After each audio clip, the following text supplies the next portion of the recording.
folks. I don't know. My job is weird. It really is. And when I need people to listen to me, and they say that they listen to me, I cannot tell you how thankful I am and what a boost in the arm and what a shot of adrenaline it gives me to keep me going every day, because quite honestly, every day I feel like I'm a lone voice in the wilderness. I'm speaking your politics. I'm speaking your language. I'm speaking limited government, free market, fiscal responsibility, and I just feel like I'm alone.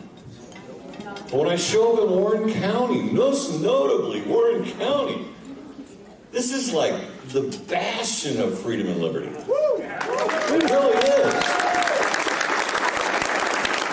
And on that note, I will point out, and I'm going to try to get back on schedule, and I'll abbreviate my comments. I was allocated 5 minutes, and I'm looking at my schedule laughing inside because this is a political event, so clearly we are way over time. I was supposed to come on at 7. But after the election returns came in from Hamilton County. We got everything in before I went to bed, and I go to bed at 8 o'clock every night because I get up at 2:30 in the morning. So I can get up at 2:30 in the morning to do the radio program. I got to prepare, figure out what happened after I went to bed, blah, blah, blah. Anyway, my wife looks at me and says, we need to move out of Hamilton County. Come on to Warren.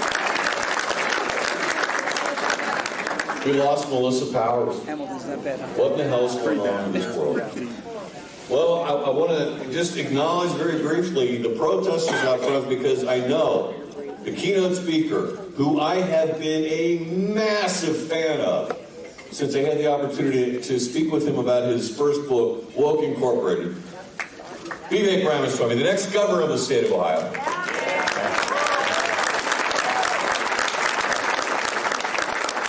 First and foremost, he's a family man. An amazing multi-millionaire, successful entrepreneur. He doesn't need the job. But he wants to help the state of Ohio regain its great status. A status we once owned in this country that somehow, some way, it faded away. I don't know how it happened. I know he does. He's a businessman, an entrepreneur who made millions of dollars in a business he set up, businesses he set up in the state of Ohio. He knows what the challenges are.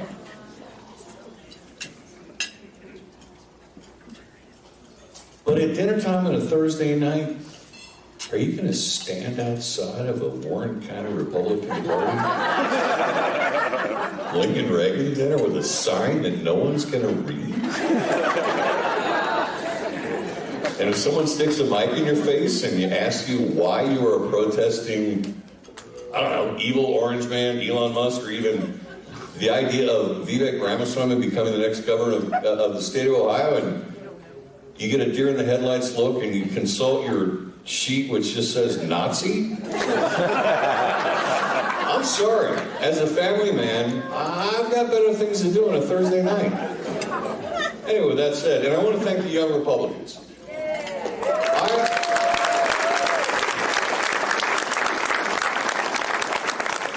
I was blessed to be a conservative, clear-thinking, clear-minded, constitutionally grounded young person because my parents, thank God, most notably my dad, had a dinner table conversation. To be there for the first Reagan election and to be the one who insisted that we hang Reagan for re-election signs in 1984, much to the chagrin of some of my fraternity house members. But we were advocates. And we could engage in discussion with those left-wing radicals on the bridge over at TUC. And it was fun. Now you're met with violence. I honestly don't understand the violence from the left. That's apparently all they have to resort because, or they can resort to that because they've got nothing else to stand for. You know, Elon Musk is eradicating fraud, waste, and abuse. He's getting rid of it in Social Security, Medicare, Medicaid. They say he's trying to destroy it. The Trump administration is trying to destroy it. No, he's doing everything he can to save it for the extra couple of minutes beyond the trajectory of complete disaster that the CBO has been talking about for the last 30 years. Give the guy some credit. The Democrats have nothing to fall back on lies. That the man for the hour in the state of Ohio with the same concept and the same philosophy, Vivek Ramaswamy. Thank you. I'm not going to steal his thunder. Frank did that for me. Thank you, Frank. I was supposed to be the one that talked about all these wonderful things about Vivek Ramaswamy. But anyway, I won't rehash the points that he made that probably many of you know already. The man is an inspiration. It's like going to a biblical revival or a public, like sort of a, one of the, they call those, business people who encourage you to be enthusiastic and get out there and be positive about the future. He sees what Ohio has. He knows where we have been. We were up here and now we're kind of way down here. And how did that happen? He knows the answer. He developed business in this state in spite of the regulatory overburden. He believes in a strong energy policy. I have been a supporter of these small nuclear reactors since the concept began. We're not talking 3 Mile Island here, folks. We're talking about efficient, massive power generation that can be accomplished on a small footprint without any concerns over nuclear waste. He's in support of it. That's what we need. We need to fight back against the religion that is the concept of we're exhaling ourselves into demise when in fact our exhalation is plant food. Yeah. It's the fires in California, it just eliminated every effort the United States eradicated in terms of carbon eradication for the last 10 years. One massive wildfire. Sorry, sucks for you. It's all gone. Trillions of dollars wasted down the drain. Gee, Mother Nature has a say in the matter. Nuclear. It's the answer. It'll bring business to this state. Embrace it. Cheap energy. Lower regulation, and choice in education. That's what that man stands for, among other things. I'm going to let him speak this morning, and you too will be amazed at how great you feel about the future of the state of Ohio after you hear him speak, because I've seen him speak on YouTube, I've seen him speak on public television, I've interviewed him, and every time I talk to Vivek Ramaswamy, I'm enthused about the future of the state of Ohio, the next governor of the state of Ohio, Vivek Ramaswamy. Thank you for letting me be here.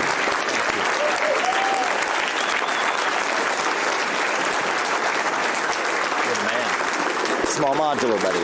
Small modular nuclear reactor. That's the way to go. Our state needs it. So thank you.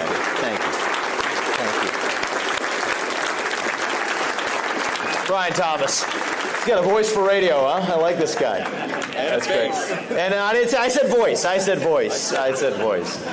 It's good to be here, guys. And thank you. Just give another round of applause to Christian Mays. Great job, County Chairman, and everybody else who worked on this outstanding event. Great to see good energy in Warren County. I would expect nothing less. So I talked to those protesters outside on my way in.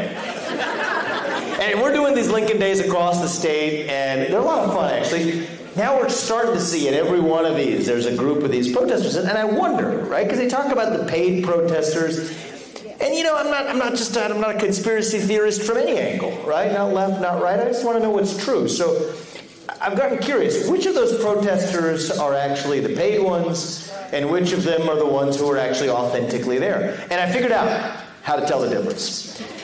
So it turns out if you wait long enough, so I let them wait out there for a little while, came in here, talked to some of you guys, went back out there.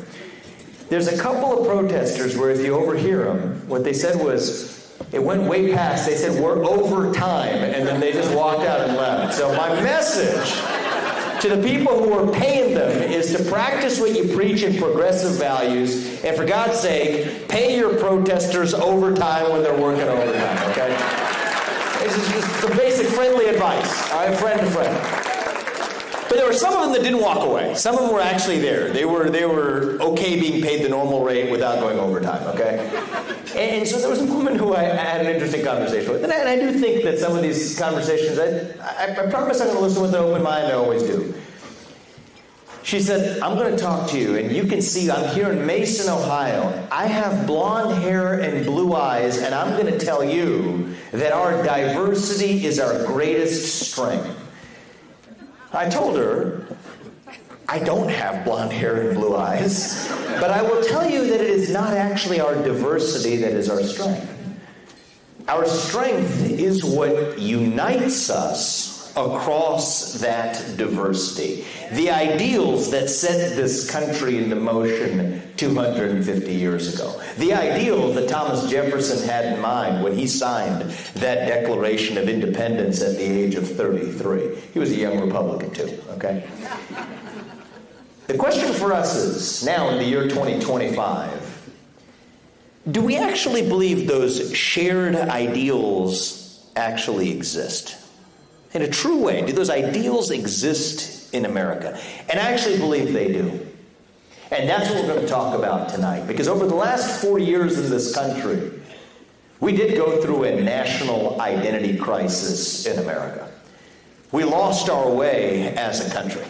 Faith, patriotism, hard work, family, all but disappeared in so much of our country. Our young people, they came around last November, but for the last 4 years before that, less than 16% of Gen Z said they were even proud to be American in the Biden years. We had a 25% recruitment deficit in the U.S. military under the Biden years.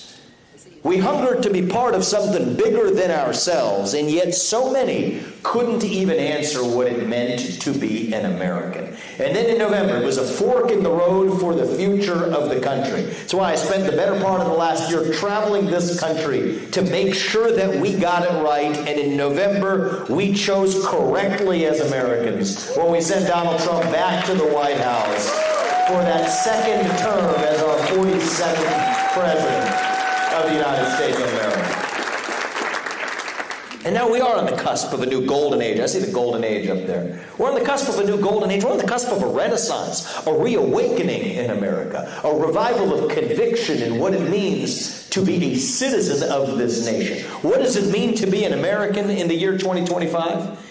It means we believe in the ideals of 1776. It means we believe in ideals like meritocracy and the pursuit of excellence and hard work, that you get ahead in this country not on the color of your skin, but on the content of your character and your contributions. That's why we're done with the DEI quota system regime of yesterday, bringing back merit and meritocracy to the United States of America, because that is who we are as Americans. It means we believe in free speech and open debate, that you get to express and speak your mind in the open, even if it's on a lonely street in Mason, Ohio, as long as we get to in return, without the government standing in your way, that you're free to practice your religion without the government interfering, whether it's a COVID-19 pandemic or not, that you get to exercise your right to speak and to practice your faith. We're a nation founded on the rule of law. And I say this as the proud son of legal immigrants who came to this country, to Cincinnati, Ohio, over 45 years ago. I say this as a son of those immigrants. That means that your first act of entering this country cannot break the law. And that is why if we've had the largest influx of illegals, we will have the largest mass deportation of illegals in American history. That's not racist or xenophobic. That's what it means to stand for the rule of law in the United States of America.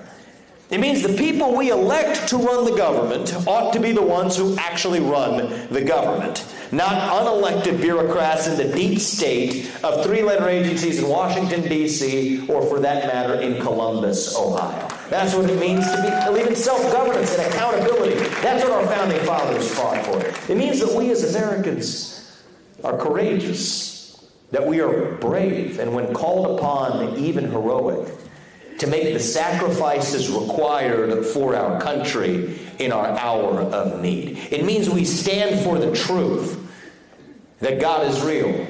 There are two genders. Fossil fuels are a requirement for human prosperity. Reverse racism is racism. An open border is not a border. Parents determine the education of their children. The nuclear family is not a bad word. It's the greatest form of governance known to mankind. That capitalism isn't a bad word. It's the best system we have to lift us up from poverty. That there's 3 branches of government in the United States, not 4. And that the U.S. Constitution is the strongest and greatest guarantor of freedom in human history. That is the truth. We fight for the truth. We stand for the truth. That is who we are as Americans, and we are proud of it. We will not apologize for it. That's what we're bringing back in the country. But it isn't going to be a one-man job. It doesn't work that way. All right, President Trump is doing his part in Washington, D.C. to bring the reforms needed to that administrative state, that federal bureaucracy. But if we're going to get the job done, it's actually going to be the states that ultimately lead the way, like our founding fathers envisioned it. All right, look what we did with the shutdown of the Department of Education, which is now in motion at long last. All right, better late than never. Send that back to the states and to the people where it belongs.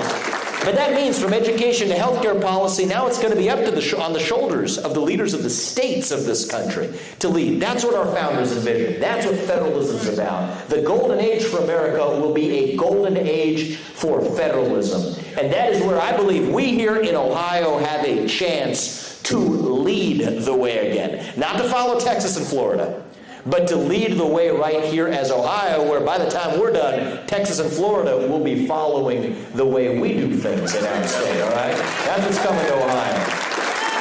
And that's why 2 months ago I declared my candidacy to be the next governor of a great state at the heart of the greatest nation known to the history of mankind.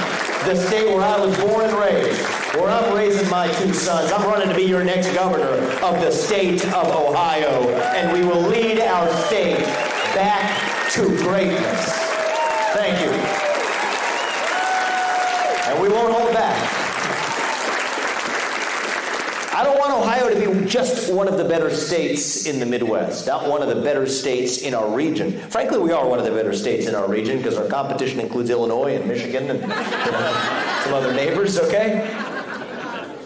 I want to lead Ohio to be the top state in the country, to raise a family, to generate and build and keep your wealth, to build a business and grow that business, to give our kids a world-class education in math and reading and writing, to teach our kids not to be victims but to be victors in a competitive global economy. The state where we embrace capitalism and meritocracy instead of apologizing for it. The state where we take a hatchet job to red tape, government overregulation, overgrowth, and overspending. The state where we lead in the sectors of the future, from aerospace to semiconductor production to AI. The state where patriots across this country flock to, not just Texas or Florida. We're going to lead Ohio to be the state of excellence in America. And there are those who will say that that is unrealistic. Well, yeah, that's my answer. No. It's not, because if you think about it, it wasn't long ago that Ohio was that state. See, a lot of young people in the last few years, they had this meme on the internet. It would say something was a little old or out of touch or out of fashion. Over the last few years, they would say, only in Ohio. And it was like a silly meme on social media. It irritated me, I got to be honest with you. Because it wasn't long ago that people weren't making fun of Ohio. They were aspiring to be Ohio. See, at the turn of the last century, we were the wealthiest state in the Union. The third most populous state in the country. An economic powerhouse at the heart of the nation. With fertile farmland, great natural resources underneath our ground. We were the state that led the first industrial revolution. Even in the 1950s. It wasn't that long ago in the scheme of things, the 1950s. 6 of the top 15 wealthiest cities in America were right here in Ohio. That's right. Toledo was the glass capital of the world. Akron was the rubber capital of the world. Youngstown and Cleveland were the steel capitals of the world. My hometown of Cincinnati, where many of us are from, we led the world in consumer products. The Queen City is what they called us around the world. Dayton led the computing power engine of the entire Industrial Revolution. That's who we were. The state of Neil Armstrong, John Glenn, the pioneers, the explorers, the unafraid, who no government or bureaucracy would dare to stop from achieving the maximum of our potential. The state that gave Neil Armstrong the confidence to be the first man to walk on the moon, born, raised, and living right here in Ohio while he did it. John Glenn sending him to be the first man in orbit. The Wright brothers chasing the skies when we believed that was impossible. That was Ohio. That is our heritage. And we can be that state again. Because if you think about it, we have all the same advantages we did the first time around. The same fertile farmland, the same natural resources, including oil and gas and coal, and those aren't bad words, right underneath our ground. The same great geographic location, same Erie Canal to New York City, same Ohio River to the Mississippi. 60% of North America's population, not just America's, North America's population, within a single day's drive of where we're having dinner tonight. God has blessed our state with every gift we could possibly wish for to be the state that leads America back into our golden age. All we have to do is to start believing in ourselves to actually do it. All right, we're in the middle of a new industrial revolution, and I believe it deep in my bones that we will be the state that leads in the next one again. If it was Silicon Valley for the last 10 years, it's going to be the Ohio River Valley for the next 10 years. We're done with the Rust Belt, in with the Platinum Belt. That's where we're leading our state, okay? Now, I'll level with you. It may not be the sectors of the past, not exactly the same. Okay, it may not be rubber production next time around. But it's going to be the sectors of the future. From semiconductor production to nuclear energy. Brian, you nailed that one. We're going to talk about nuclear energy tonight. It's going to be biotech to Bitcoin to our defense industrial base. The state where we use AI not to take jobs, but to make jobs through workforce training and education. This is where I'm leading our state. I said it's a 1776 moment at the federal level. Here in Ohio, it is a modern-day Northwest Ordinance, okay? When a group of Baptists came here before the Constitutional Convention to secure freedom and religious freedom for people even before the U.S. Constitution, it is a modern-day Northwest Ordinance in Ohio right now. We are a conservative state, and it is time for us to be governed like one, all right? That won't lose us elections. It will win us elections. Because it's going to put more money in your pocket. It's going to lift up more people from poverty. It's going to revive civic pride in our young people. And it will make our state a magnet for patriots who share our values. From New York to California, and yes, from Texas to Florida, to move to Ohio, to move back to Ohio, including so many of our sons and daughters who have left our states to come back to our state, to be where their roots really are, close to where their grandparents and their parents grew up. That's what we're going to create in our state. And I do think it's going to take, now more than ever, a new generation of leadership in our state to get there. I think it's going to take, this is why I'm in this, I think it's going to take a governor with fresh legs who isn't beholden to special interests, who's going to run through any obstacle that stands in the way. I'll build on the foundation of the people who came before me. I have nothing but positive things to say about the people who laid a great foundation that we're going to have to build on. But there are going to be some changes that we're going to have to make to lead Ohio to the next level. I'll give you the number one problem that often isn't talked about in this state. We have a shrinking population right now. We're having fewer children. People in my generation, see, I'm a millennial, we're having fewer kids. Well, actually we have a death rate that's only going up. So naturally our population is declining. But then in the last few years it actually changed. We now have more people leaving our state also than moving into our state. Then you look at who's leaving. The people leaving are younger college-educated people. The people moving in tend to be on government aid. That doesn't work demographically for our state in the long run. So we need to turn that trend around. We're 11 million people and declining right now. It's going to be 15 plus million patriots in this state by the time I'm done as governor and growing. And the first way we're going to do it is we're going to become a financial magnet by eliminating the income tax in the state of Ohio once and for all. Good job, my man. You're pushing forward the state legislature. We're going to be partners in getting this done. It is your money, not the government's. You deserve to keep what you earn. We don't need to see our neighbors going and sitting in Florida for 6 months and a day, right? It's not the weather, it's the taxes, okay? They come back. I got a grandmother in my neighborhood who does this. She wants to be close to her grandkids. But she does it because that's where the financial planning leads. We don't need our state to be arbitraged away by zero tax states because we can become one of those zero tax states. And it's not just our income taxes. It's the property taxes too. They've gotten insanely high in this state. And it's time to finally do something about it. We will put a statewide ceiling on the property taxes in this state, and we will require that any county that wants to raise its property tax or municipality will have to tell you, radical idea here, what you're actually voting for in plain English, okay? Not 20 mil this, millage that. If your house is $200,000, here's how much more you're going to pay if you vote for this tax increase. And you put it to people that way, they're not going to be voting for those tax increases. Income tax gone, property tax tapped. For every new regulation they try to put up in my administration, we will require canceling at least 10 other regulations before we even consider it. Cut the red tape, the bureaucracy, the overreach. Reduce the timeline to build a new natural gas pipeline. The permitting process down from 36 months to 6 months or less. Let's build some power plants in this state. Let's build some natural gas-fired power plants in this state. Because that's the other thing we have right now. We have a looming, and Brian knows this. Very few others are actually aware of this, Brian, so I'm going to talk about it tonight. We have a looming electricity crisis in our state. All right, nobody's talking about this. I want people to be aware. Because this company keeps me up at night because it's going to happen on my watch as your next governor.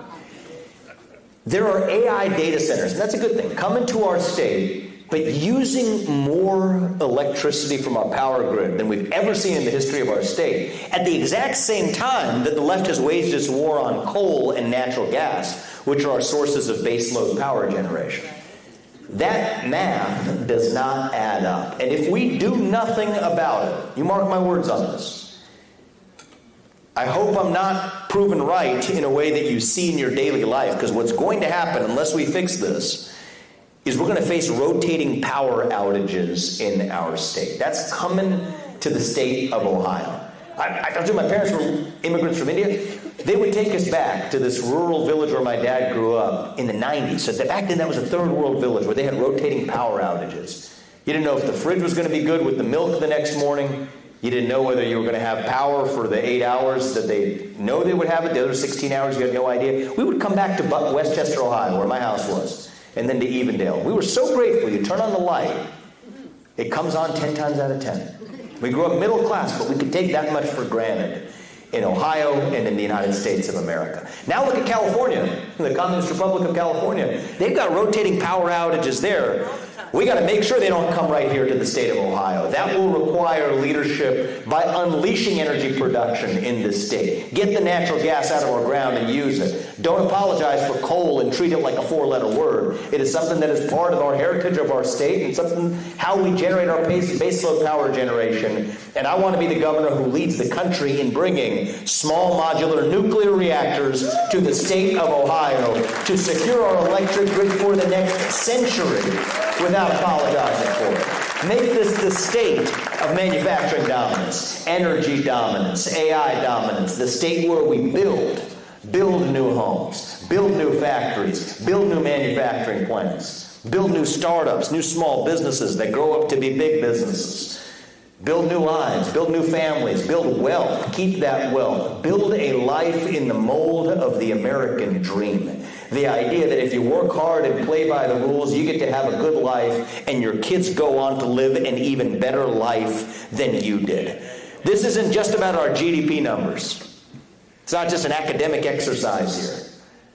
These are vital solutions to actually improve our economic and social fabric as a state. So we're no longer a place where Little League teams have to shut down because they can't find a local company to sponsor them.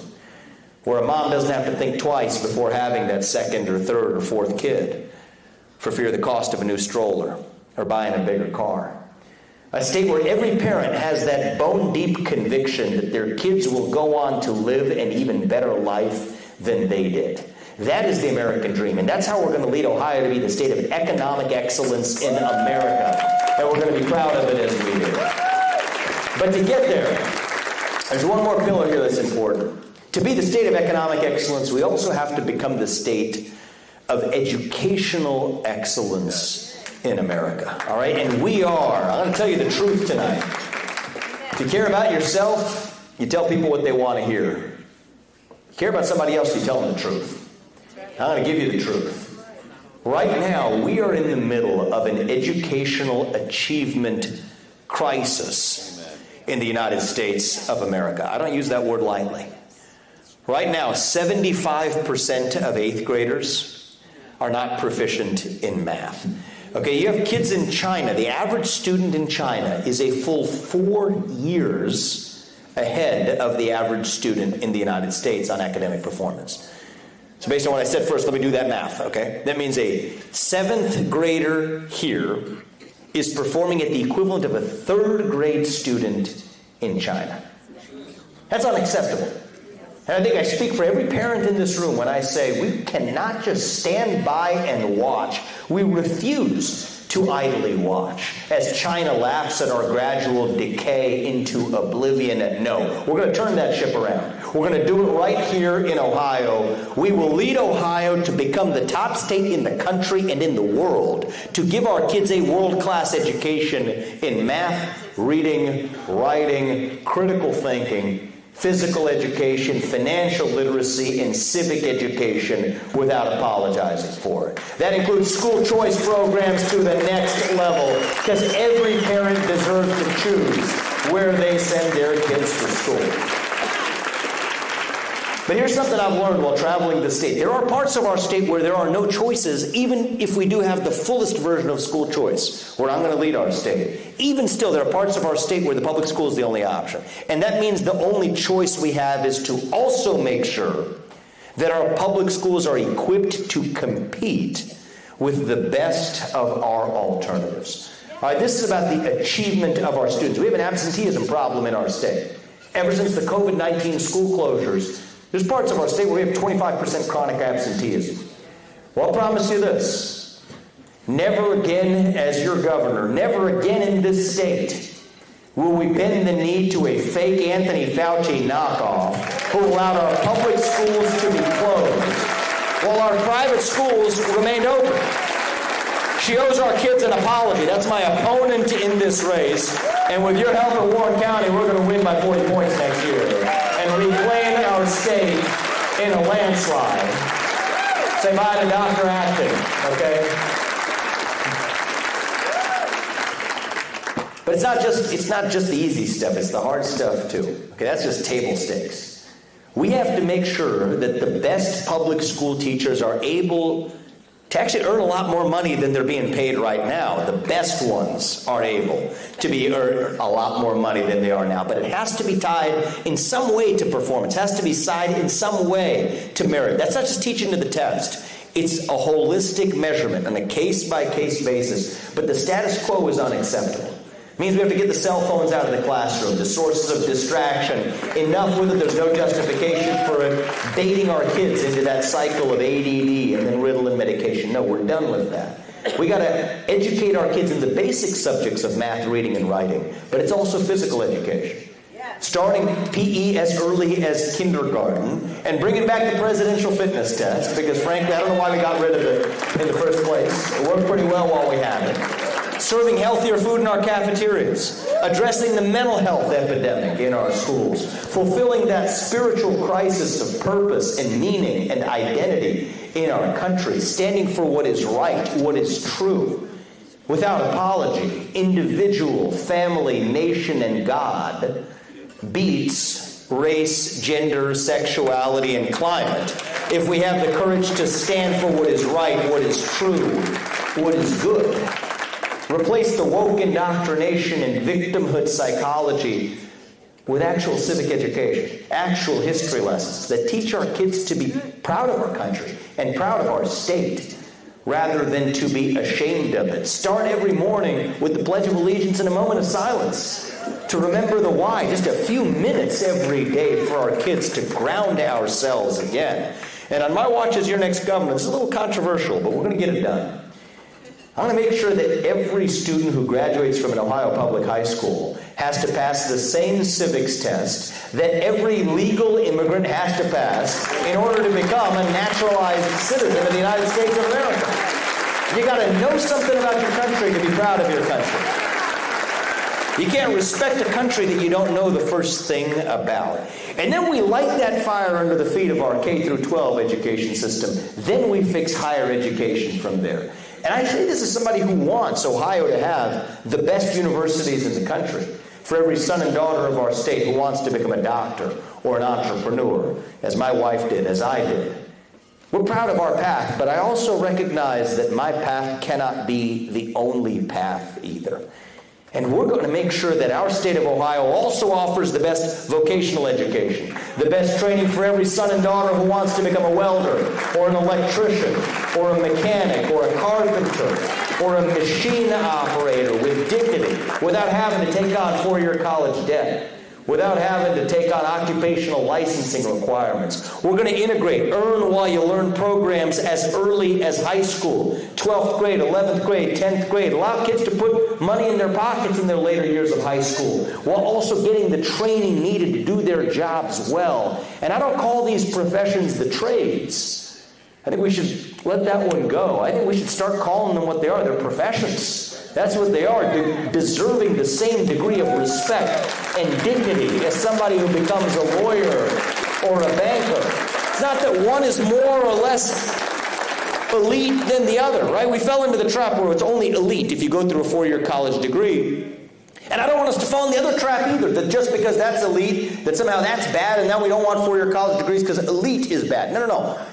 They're all elite, okay? In the state of Ohio, they're all elite. Because I want us to be the state where every path is open to every child, where the paths to success are plural. That is what a true meritocracy is about. America was built on the idea of meritocracy. A nation that recognized that every one of you, every one of us, and every one of our kids has your own unique God-given gift, distinct from every other person in the world. And that we are the nation where you get to make the most of your own unique God-given gifts without any man or system or government or bureaucracy standing in your way. That is the true American dream. That is what made America great the first time. And that is how we will make Ohio great again. Ohio, the cradle of the American dream. The state where our kids aren't spiteful to somebody else for their success through capitalism because they're participating in it with real skin in the game. The state where the American dream is your birthright. Where a world-class education is your birthright. Where success is your birthright. Freedom is your heritage. And if we embrace that, then excellence will be our destiny. This isn't a small or humble vision for our state. I'll tell you, humility is rarely an accusation leveled against me, okay? But that's okay. It is an ambitious vision, I'll admit that. Because I believe that's who we really are. As Ohioans and as Americans. We're not victims, we're victors. We don't whine, we win. That is who we are. It's who we've always been. I've lived the American dream to the fullest, and I will fight every day to pass that American dream on to my kids and to yours. We will fight to the end for this state. We're going to visit all 88 counties this year. We're visiting all 88 counties next year. In fact, I'm going to visit all 88 counties every one of the next 8 years after that I serve as your governor. We're going to show up. We're going to listen. I don't want to govern from a bubble. I want to listen to every Ohio. And even the protesters outside, I promise them the same thing. We want a Big Ten coalition. We got a lot of people in this room tonight. Thank you for what I'm told is a record-breaking crowd in Warren County. Thank you guys for coming out tonight. We're grateful to those of you in this room. But we also want the people who aren't in this room, frankly. A lot of them are Republicans, too. They just don't know it yet, okay?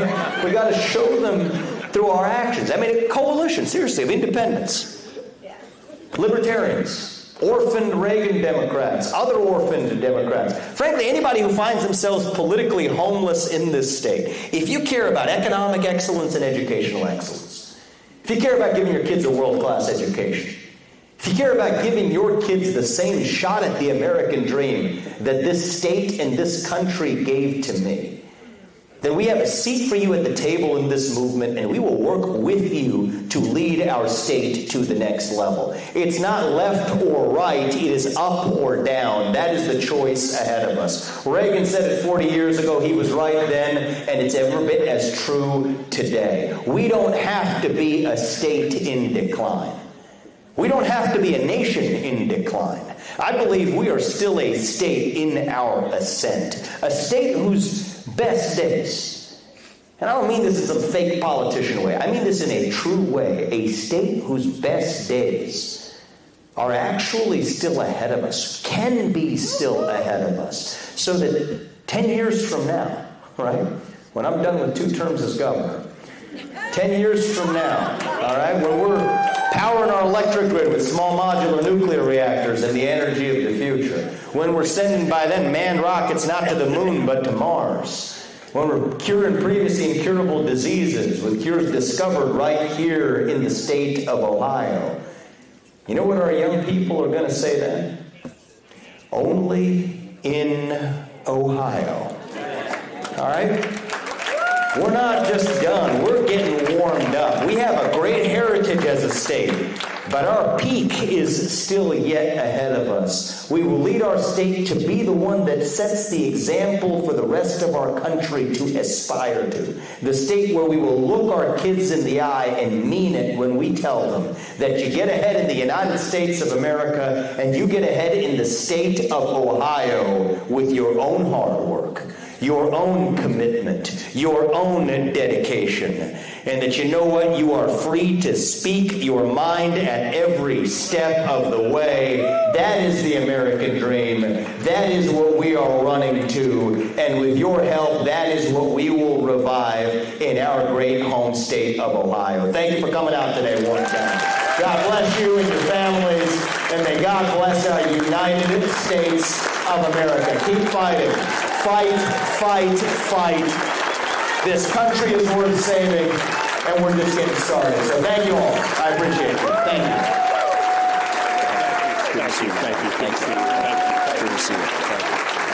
Ladies and gentlemen, one more time for our next governor.